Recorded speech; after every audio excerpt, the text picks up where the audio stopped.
So hey guys, welcome back to everything you need to know about Fefu part 2.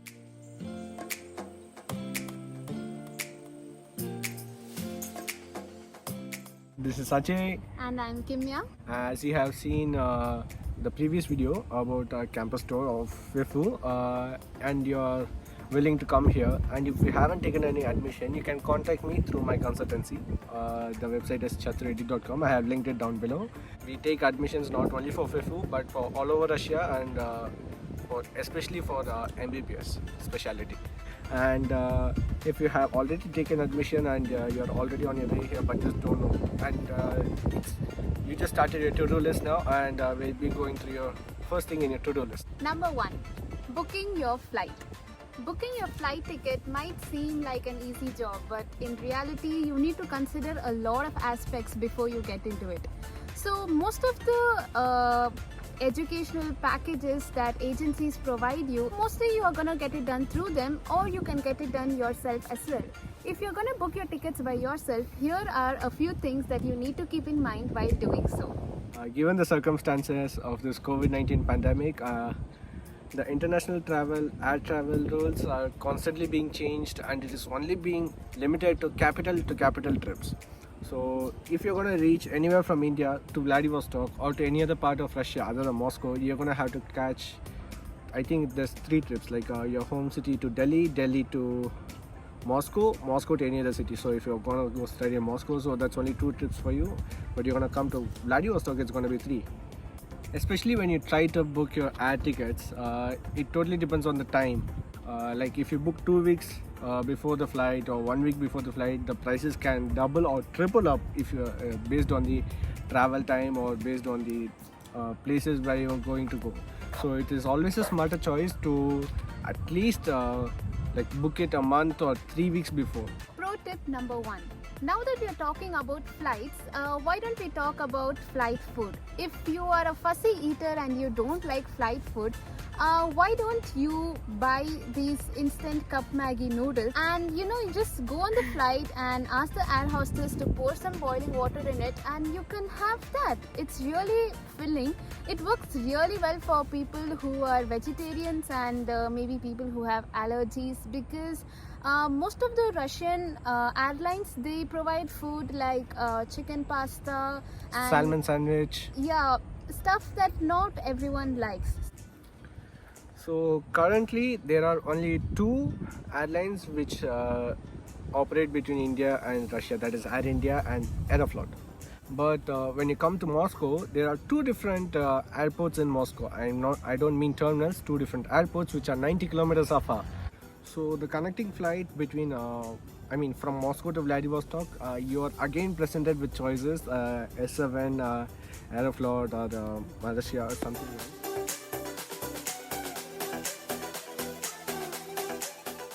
My friends, when they were trying to go to India, they were scammed. They were charged 9,000 rubles or 13,000 rubles, and one guy was charged 20,000 rubles just for the taxi, and there was a big issue going on. So also when you're booking your ticket, please make sure that you have enough baggage allocated for yourself, like because some international flights, they only allow up to 30 kgs and some allow up to 46, some even allow up to 56, but the international flights allow, but the domestic flights don't. So make sure to add on the baggage in domestic flights, and make sure to call the head office. If you're coming from Delhi to Moscow through Aeroflot and you're coming Moscow to Vladivostok also through Aeroflot, so you can ask them like this: I have a connecting flight in less than 24 hours, so you can I can take 56 kgs in the domestic flight also. So that is one more tip.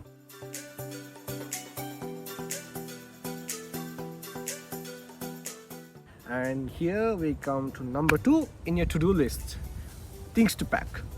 Passport, check. Camera, check. Traveler's checks, check. So now that you have finished booking your flight, let's go over the things that are mandatory to pack before you come here. We'll start with the documents. Number 1, passport, obviously. You got your passport? Yeah, in my 3rd drawer in my dresser. You don't want to lose that.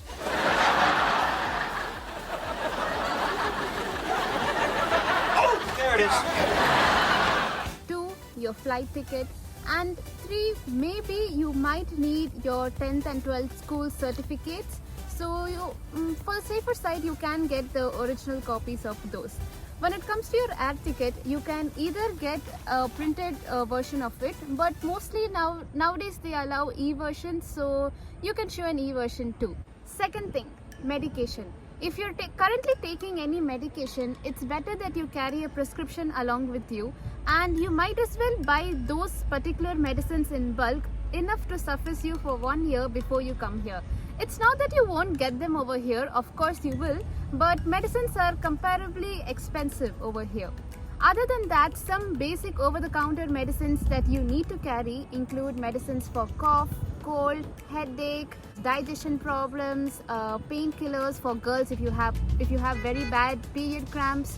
You can take muscle relaxants, Dettol, bandages, gauze, and whatever you feel is important for you. If you have access to antibiotics, you might as well carry them too. Travel adapters are the most important For you.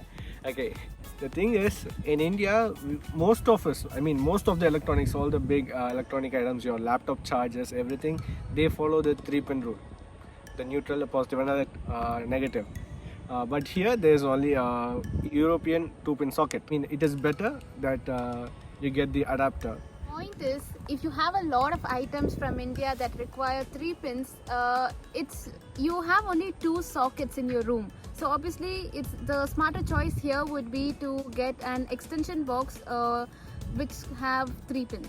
Most of the extension box which you get here is again a 2-pin extension box. So it is just bring it from India. So I'll also tell you the list, not the list actually, I'll tell you what are all the items the electronics which you will be needing here. So first year I just got myself a laptop. I think that was pretty good because I also got some books by that time and I was using the books, but then after trying out the e-versions of the books, I felt it was much better, so I started shifting towards the e-version of the book. So I stopped using books now. It is totally your choice if you want to study in a book or an iPad or laptop, or you can use all 3. I'm no one to restrict you. Don't forget about mobile phones. I think you already have 2 by now. Never to forget the power banks. Take a power bank of a minimum 10,000 mAh or 20,000 mAh during travel. It is always necessary, and yes, that is it. So this is the basic set of electronics you will be needing for the first year. So about your books, it totally depends on your studying style. If you're a person who is not comfortable with studying from digital screens like from laptops or iPads, you can get physical books in your baggage. The books that you can get mainly includes human anatomy, physiology and biochemistry. If you don't have excess baggage weight, you can get them parceled, your books separately to Vladivostok at Fefu's post office. But if you're a person who is comfortable studying from digital screens like laptops and iPads, to invest in a good device, and it's gonna help you a lot, because not only is it convenient, it's also economic. It's very easy to take your notes and your textbooks every day to college. If you're confused, don't worry, because we will be covering all these details about books, academics and electronics in detail in future videos, and maybe that is gonna help you come to a better conclusion. Next up, the most awaited, food and vessels. First off, let's start with vessels. So every time baggage allowance is a big problem, and that's why it's better if you don't get each and every item from your mom's kitchen, because the truth is we get everything here, ranging from pans, kadais, one-pot cookers, all types of gravy spoons, spatulas and every type of kitchen accessory. You can easily get it over here. But what we don't get here is a pressure cooker. So make sure you invest in a good quality pressure cooker, and I would suggest minimum 3 liters. Why? Because even if you're an individual cooking alone, you can keep extra rice in that, let it be rice, biryani, pulao or even curries. You can keep extra such that it will last you 2 to 3 meals, and you can save some time from cooking and focus on your studies. You can also invest in a good quality pan that is not only flat but also a bit shallow. So it can work as 2 things. It can work as a kadai as well as a frying pan. That is a really good idea. What you can also get is a grinder mixie for coarse grinding and an electric rice cooker. You do get both of these here, but if you are very specific on good quality and stuff like that, you can get it from home if you have excess baggage weight. Next thing is a multi-purpose kettle. So I personally feel that this is a very smart invention. What advantage this gives you is that not only it helps boiling water, but it can also help you make tea, coffee, boil eggs, boil pasta, etc. And it's really helpful and it saves a lot of time too. You can also get one set of cutlery, one plate, one bowl and one coffee mug just to help you for the initial few days before you settle down. When it comes to plates, here we have only ceramic plates. We do find steel plates and plastic plates, but with a lot of difficulty. So if you are very fussy about the plate that you eat in, you better get it from home. The next most important thing includes your Indian food masalas. So I would suggest this basic list of masalas to help you. It includes 1.5 to 2 kgs chili powder depending on its spice level, 2 kgs coriander powder, 500 grams turmeric powder, cumin powder, and garam masala. Apart from these, you can also buy chicken, fish, mutton and biryani masalas. You can also get applams or papadams. You can get dry spices, fryams and also different types of food. It all depends on your style of cooking. But one smart thing that you can get is you can get these instant rice mix or rice paste, rice powder and the stuff like that. These things they're cheap, they save a lot of time and they're tasty as well. So it also helps you as soon as you land, because of course it will take you some time before you settle down, finish your formalities and you go to the supermarket to buy stuff. Before that, you can go to the mini market available in campus, just buy a packet of rice, salt and oil, come home, keep rice and mix these pastes and powders. It's a really helpful thing when you're very hungry. And if you're planning to get any homemade ghee or homemade pickles, it's better that you pack it in a airtight plastic cover instead of bottling it up. You know how the luggages are handled in airports. You don't want your pickle or ghee spilled on your clothes and soaked for 2 days before you take them out and arrange it in your cupboard when you come here. Also, don't forget to get some instant foods like cup noodles. What else is there? You have these instant gravies and ID parathas like these. It will help you for the first few days. You can get your favorite snacks from India. Of course, you're gonna miss them a lot. Your favorite sweets like maybe aloo bhujia, kaju katli. It all depends on you. This thing we leave it to you. And finally, the main part, your clothes. You don't have to get everything whatever is there in your wardrobe here, because whatever you're wearing in India, most of the clothes are fully summer clothes. So even if you have an extra large collection of your clothes, you're still going to be wearing a jacket on top, so it's not going to be seen much. You only are going to need like a few pairs of jeans, pants, formal wears, sweatshirts, hoodies, beanies or what do you call that? Winter caps, gloves and all this woolen stuff which Thermals. Thermal wear. Of course, most of you will come from hot countries, and when you come here, even if it's slightly cold for Russian people, for you it's gonna feel like you're already in winter. Plan properly. When it comes to your casual clothes, you can always buy them here. We have a lot of good collection too. But when it comes to winter clothes, get a few clothes to help you for the first few days. The later part of the winter, that is the peak winter, where you need these big jackets, you can buy them here. Why? Because the clothes which are made over here are made to withstand these type of temperatures, not the clothes which are made in India to withstand these temperatures. So that is why I'm recommending you only to buy these light jackets and light stuff for now. From India? India? Yeah, from India. And buy the heavy stuff from here. What was your choice? What was your opinion? Whichever you feel comfortable in. There are a variety of shops and a variety of ranges and a variety of prices too. If you're wondering about the prices of these jackets, it only varies from it varies from season to season and also from types of jackets, because if you're buying heavy jackets in autumn, it's going to be hefty expensive, because the next thing you're gonna expect is the peak winter. Yeah, winter.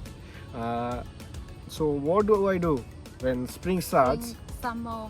Yeah, that time it's all the stock which they want to sell it out, and they're gonna put big huge sale. It's like, so I buy and times like that, where I got this 4,000 ruble jacket for just 800 rubles, and people are like, and if you go buy an autumn, these heavy jackets will cost you around 2 to 6k or 8k, depending upon the place, or depending upon the brand which you're going to buy.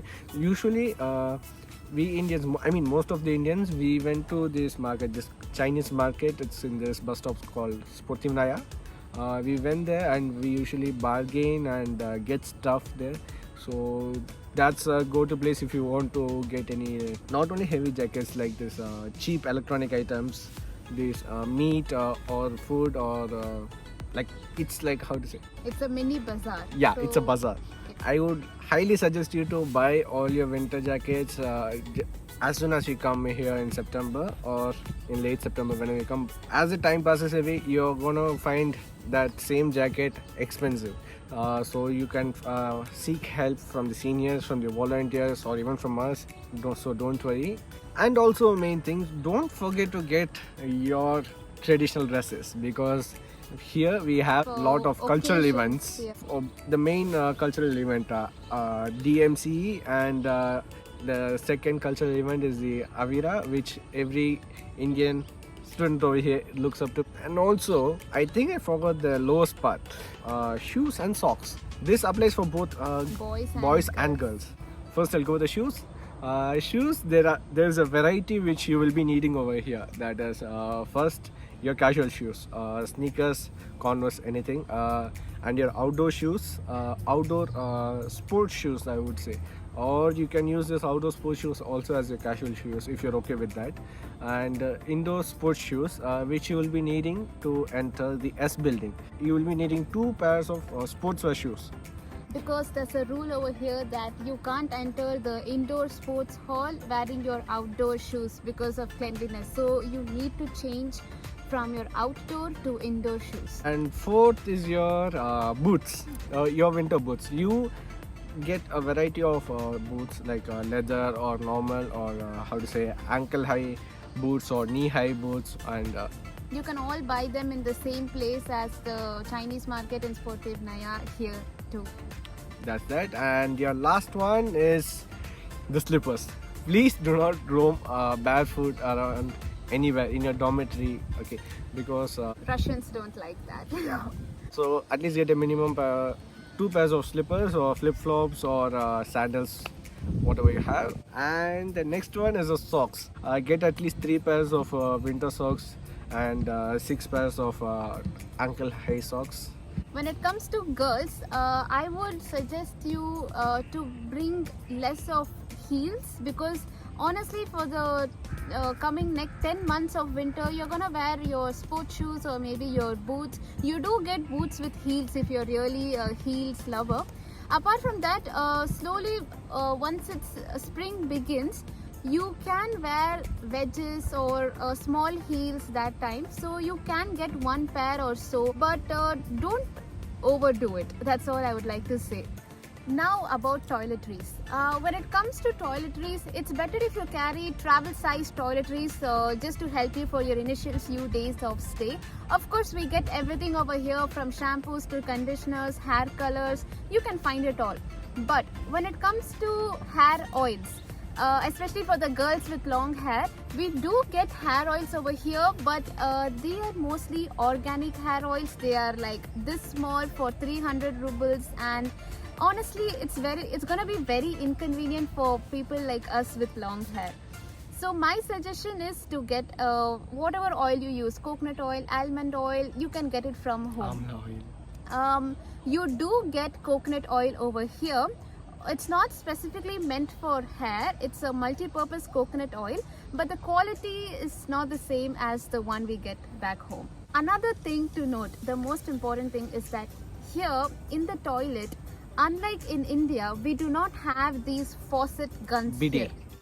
So here people use toilet rolls, and if you're not comfortable with that, My suggestion is to get a water jug like this. I think it's really helpful, and at the end, if you want, you can shift completely to paper, or if you want to use water, you can use this. For the people who wear specs or lens, my personal suggestion is to always get 2 pairs of each, because in case you break it, it's really difficult to find good frames over here for a reasonable price. So always carry 2 pairs. And now, number 3. Now that you have decided what to pack and what not to pack, so just take everything out of the suitcase again and pack it properly, and make sure to get that portable weighing machine, which is like this. You travel anywhere, that is the only thing which can help you weigh properly and easily and faster. And I guess that's it. I think we have covered everything. I think this is what I packed when I came. exactly. It's all London, baby. Here we go.